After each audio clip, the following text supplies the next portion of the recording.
One of my major goals for next year is to pull together my evidence that Matthew was written in Hebrew and start submitting it to academic journals.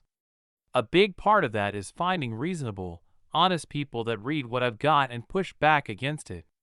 The most recent example of this is someone named Cruz Frank in one of the Facebook groups that I've posted to. Cruz helped me to see that I haven't really addressed the Greek side of the debate regarding whether Matthew declared Mary a virgin or not. I deal with the Hebrew side, offering evidence in favor of it, but I don't address the Greek evidence and offer any refutation. I will in the next update. There's a rough draft of that already, and it might come out in a separate post before then. But I didn't notice that because I'm a genius that can magically predict how people will respond to what I've said. I noticed it because it was pointed out to me. Jumping from the most recent to the oldest, the first time I publicly posted my evidence on Reddit, a user identified as Xtispecie helped me to see that I needed to include pictures to show how the misspelling in Matthew 4 verse 24 is more likely in a Hebrew tradition than any other, and that a rhyme I had identified in 830 wasn't worth noting. My presentation as it appears today is better because of that response. Along the way, I've interacted with others on their own posts that touch on the subject and gotten responses. I can't remember where, but someone had a post about the early history of the Gospels and said that if there was an early Hebrew edition of Matthew, it was now lost. I told them in a reply about my work on the Paris manuscript, and they replied that they couldn't trust a manuscript tradition that didn't come into existence until the Middle Ages. They compared the dates of the manuscripts I draw from to the Greek editions, and preferred the older tradition. That led to including the relevant portions of my defense comparing the survival of Greek editions against Hebrew editions of the Old Testament. In that case, it didn't convince the person because they also believe the Greek Old Testament to be authoritative over the Hebrew. But regardless whether I convince them of anything, my presentation is now stronger and better for their feedback. Because of this, I'm always seeking out articles, blog posts, YouTube videos, or any other commentary that might have a point I need to address in my defense. The magic of a Google search still confounds me. I'll search up things I'm sure I've searched for before and find 10-year-old articles that I've never seen before, and then try a dozen different searches with different terms that all lead back to the same old stuff I've seen a million times. I'm always looking for the arguments against, and don't spend a lot of time on the arguments in favor.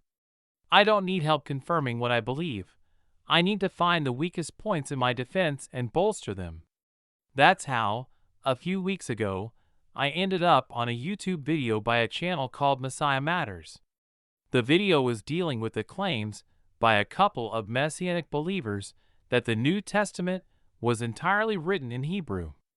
From what little I've gathered, the people running the channel identify as both Reformed and Messianic, and this video was something that they don't do very often, a rare attempt at cautioning against the more extreme voices in one of those two movements.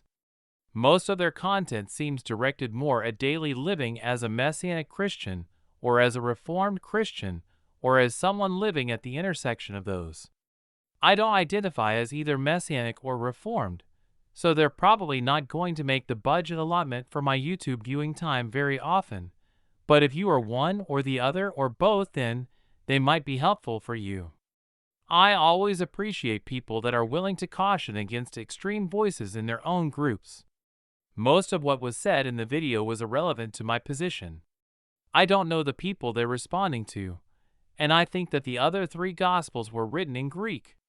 Every reason that leads me to believe that Matthew was written in Hebrew likewise leads me to believe that Mark, Luke, and John were written in Greek, the early church testimony, the internal linguistic evidence, and answer to prayer. So there wasn't much there for me to respond to. There were a few points that they hit in the video that did touch on the things I say in my blog post, though. They hit the point that they needed a manuscript from before the Middle Ages a few times in their video, and they were convinced that the early church testimony was wrong about the original language of Matthew. I'm not an apologist for anything. I don't care if they think that Matthew was written in Greek.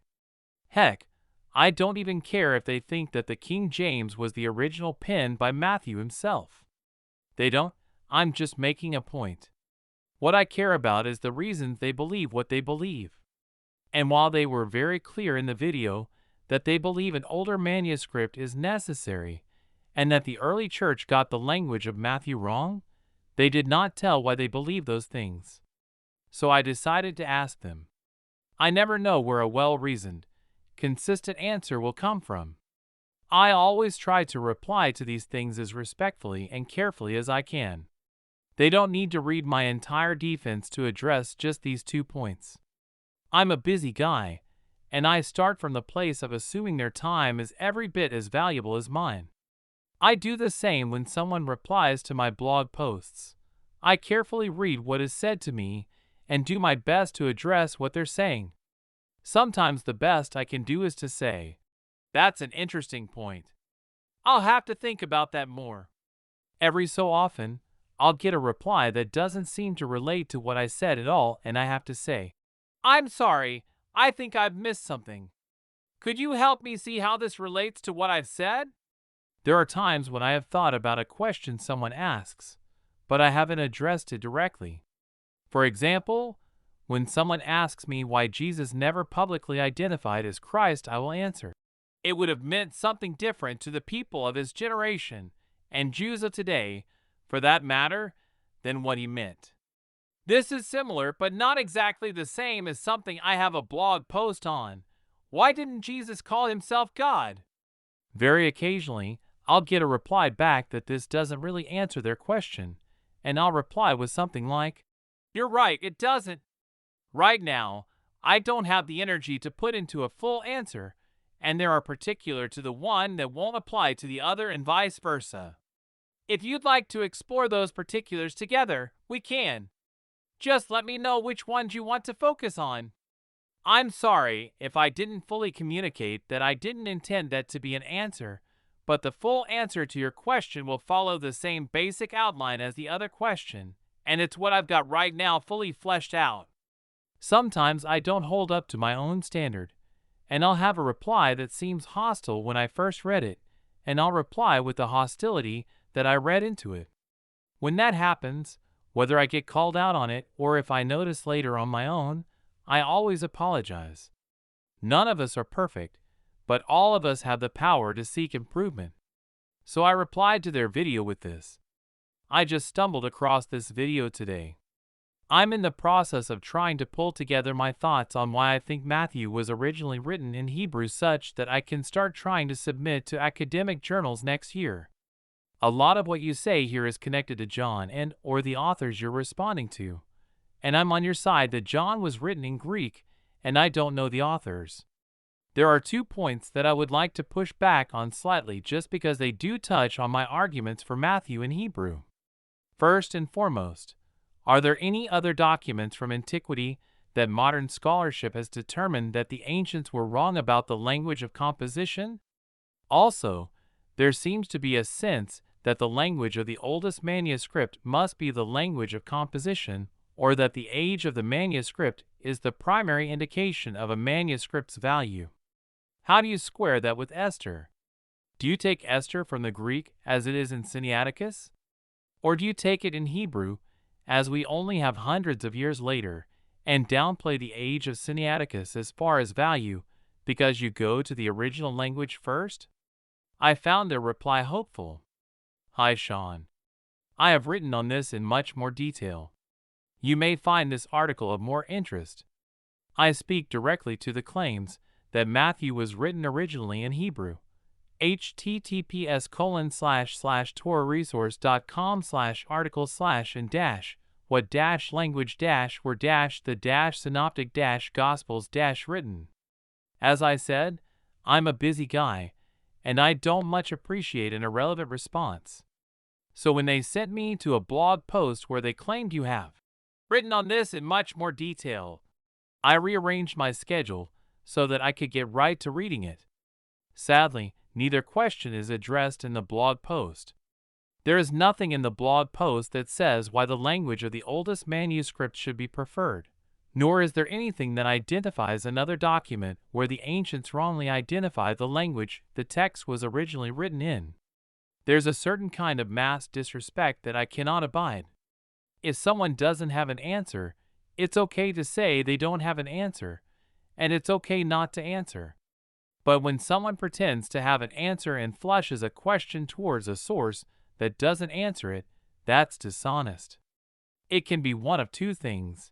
Either they didn't pay enough respect to actually read the question, or they didn't want to admit that they don't know and lose their air of authority. In either case, it's dishonest and disrespectful. I replied, letting them know that this is how I feel.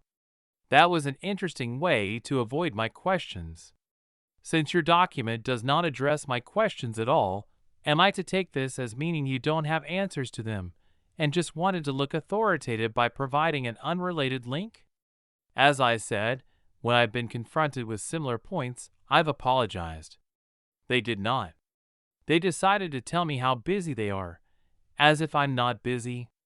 No, it means I have a job, and you are not the most important thing on my list of things to get done. We usually respond to comments on our show the next week. I thought you might like to read the article I had written on the subject, but I didn't realize you were not actually looking for resources. Of course I'm serious. Why would I have read a document they directed me to and realized it doesn't address my questions if I'm not serious? So I replied, I am. But my questions are serious. I'm sorry. I also have a day job and also do not appreciate having my time wasted. If you had said, I have a document that discusses the Hebrew synoptics, but I don't address those questions, I could have budgeted my time accordingly. As it is, I feel lied to. I'm sorry that I got defensive, but I wasted a break from my day job getting to what I was told addressed my questions only to find it didn't. If I had known it didn't, I would have put it in my to-be-read list instead of rushing through a break and eating cold lunch. There were a few cordial replies, and then they said, the article I shared with you addresses your first, and I believe both, question.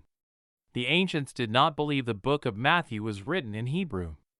The book that is referred to numerous times as the Hebrew Gospel, or the Hebrew Matthew Gospel, is clearly a different text than the Synoptic Gospel we have, as my article argues at length. I would argue my article also addresses your second question. There are 2 points here. Earliest manuscripts and their language are important, but Esther is clearly a translation from Hebrew, and the Gospel of Matthew is clearly a translation from Greek. The main point, though, is that there is literally no evidence that Matthew was first written in Hebrew. All evidence points to it being originally penned in Greek, which my article clearly supports, which felt like an attempt to change the subject. Instead of addressing whether or not another document exists where the language the ancients believed it was composed in and the language modern scholarship thinks it was composed in are different, they are trying to talk about whether or not the ancients were confused about something else. I wasn't entirely sure what they were going for here, so I tried to ask clarifying questions. I'm sorry, I'm not sure I'm following your first point. Are you saying that you think that when the fathers referenced Matthew in Hebrew, they were talking about the Gospel of the Hebrews? I just want to make sure that's what you're saying. If that is what you're saying, are you interested in a dialogue on that? They didn't answer that. That was suspicious. Often I've noticed that when people are actively trying to change the subject, they don't like having it pointed out and will do whatever it takes to duck out of the conversation. But I wanted to give them the benefit of the doubt. I don't know them, and their time is valuable. Maybe they thought I was the one trying to change the subject. So a few hours later, when I had made it home, I took another stab at it. I'm going to give you the benefit of the doubt that you are engaging honestly, and you think you're answering my question. You're not answering my question. But maybe you think you are. I'm going to try to explain why you're not. My question is not about the Gospel of Matthew. You keep explaining that you don't think Matthew was written in Hebrew. I fully accept that you don't think that Matthew was written in Hebrew. My question is this: Are there any other documents where the ancients got the original language of the document wrong? Fill in the rest of this list. These are 5 documents where the ancients thought the document was written in one language, and it was actually written in another language. 1. The Gospel of Matthew. 2, 3, 4, 5. I don't care about the mechanism that they used to come to the wrong conclusion. You think they got confused about something. Fine. For the sake of the conversation, they got confused about something and gave the wrong language of composition, just like in what other 4 cases? Or maybe the mechanism was different in those other cases. I think you did address the second question, kinda. If I'm reading you right, if the evidence were presented that Matthew was written in Hebrew in such a way as to convince you, then the fact that a manuscript is after the 10th century would be meaningless. That's where I'm at too. The difference is that I've spent 3 years pulling the evidence I've gathered together, and I'm convinced. That's a difference that's fine. You just may want to adjust your rhetoric to match. I found the reply very disturbing. You are not asking your question correctly. You are asking if there are any other documents the ancients got the language wrong on. 1. I am not aware of any documents including Matthew the ancients thought were written in the wrong language. But that would take a significant amount of investigation, which I have not done. Someone like Dr. Wallace would be the person asked on that. 2.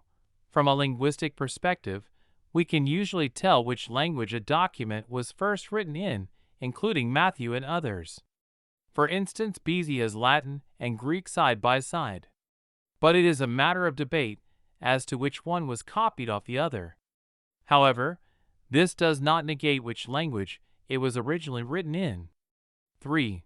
Your question does pertain to Matthew, as this is the book we are talking about, and from a linguistic perspective the evidence is quite overwhelming that the document was originally written in Greek. The evidence that Hebrew primacy advocates usually turn to is later citation of a Matthew Gospel being written in Hebrew. However, scholars have shown that this argument is not solid and shows a lack of investigation on the part of those using it. 4. If you have new evidence that the overwhelming majority of scholarship has overlooked or never seen, please share. They said that I asked my question incorrectly, then corrected how I should have asked it. Let's compare. First and foremost, are there any other documents from antiquity that modern scholarship has determined that the ancients were wrong about the language of composition? Instead, they say that I should have addressed it this way, asking if there are any other documents the ancients got the language wrong on. I don't see the relevant difference, which goes to show that my original 2 problems are still the 2 options in play. Either they didn't read what I said, or they were trying to distract and maintain an air of authority. In either case, it's kind of rude. This is where I made my fatal mistake. I replied to their comment with a link to my blog post. I forgot that YouTube automatically deletes links that have a link in them, and that YouTube will start cutting off your replies after you've replied with a link. Since they had finally addressed my questions more or less directly, I didn't expect them to say anything in their next video. But since they had said they would, I didn't want to make a reply before that opportunity had passed. They didn't address it the next week, but there was no need. Since YouTube has the problem it does with replies, I figured I would take this opportunity to finish up my conversation with them. If they are interested in continuing further, so am I. They can comment on my blog, where links will be accepted, and nothing will be deleted without notice as long as it's relevant. The reply that I sent them that YouTube wouldn't accept was this. 4. As I've said, I've been pulling my data together for about 3 years in my spare time. The document is quite long. I understand if you don't have time for it. That's the reason I only asked the 2 questions. I was trying to be respectful of your time and focus on the things related directly to your comments. There's also a TLDR, but it leaves a lot out. 'Cause that's what a TLDR is. You can find the main document here if you're interested. Https://seansikinity.wordpress.com/2022/04609/Masoretic-Matthew-Greek. 1. I've asked others with THDS and people working on their doctorates in textual criticism. I'm active in a number of text criticism and New Testament studies Facebook groups, and I started asking this question just about a year ago. At first, I just expected there to be a list and even a name for the category. We have a name for documents where we have the wrong author and or time of composition, pseudepigrapha. I thought that there would be some kind of category of pseudoglossia and a list of ways that those things were studied or something. No one has yet been able to note any others. You just seemed very confident, and I thought you might know of one. Just because no one has noted any before doesn't mean there isn't one, and that you wouldn't be the one to know. 2. Yes. And a big part of making the determination most of the time is the historical understanding of what language the document was written in. If you open up any book of ancient documents and there's a document that is worth commenting on the language, it will usually include a list of ancients that identified the original language if the ancients identified the language. It's only when the ancients didn't ever comment on the language that I've seen a book turn to other methods to determine the original language of composition. 3. The question pertains to how we determine what the original language of a document is, and that is relevant to the discussion of Hebrew Matthew. Last year I decided to try to find another document where the language of composition is disputed. They exist. For example, the Epistle to the Hebrews. But when that's the case, it's because the ancient testimony is also divided. In every case I could find, the normal way to determine what the language of composition for an ancient document was is to start by asking what the ancients said, then move on to other techniques only if the ancients are divided or don't say. There's a lot of stock put into the idea that the ancients got the language of composition wrong in the case of Matthew. But if this is the only time they got it wrong, then that's a very bold assertion. You claim that I asked my question wrong. Was that a typo? Because right after you say that I asked my question wrong, the thing you put as what I should have asked is very nearly verbatim what I did ask. If it's a typo, it happens to us all. If it's not, I'm always looking to improve my communication skills. What about? Are there any other documents from antiquity that modern scholarship has determined that the ancients were wrong about the language of composition, was worded incorrectly? And how is that substantially different then? If there are any other documents the ancients got the language wrong on? Is it just that I didn't all caps? Other? I tried to edit my reply to take out the link, but it was too late. YouTube had already stopped me from being able to reply to that comment any further. As to their claim that the ancients didn't think that Matthew was written in Hebrew, I find this to be an odd claim. Jerome's preface to the Gospel says, "I am now speaking of the New Testament." This was undoubtedly composed in Greek, with the exception of the work of Matthew the Apostle, who was the first to commit to writing the Gospel of Christ, and who published his work in Judea in Hebrew characters. I think I kind of understand what Messiah Matters thinks happened. They think there was some other document, perhaps the Gospel according to the Hebrews, that the early church confused with Matthew. But even if that were true, Jerome was still very explicit that Matthew was written in Hebrew.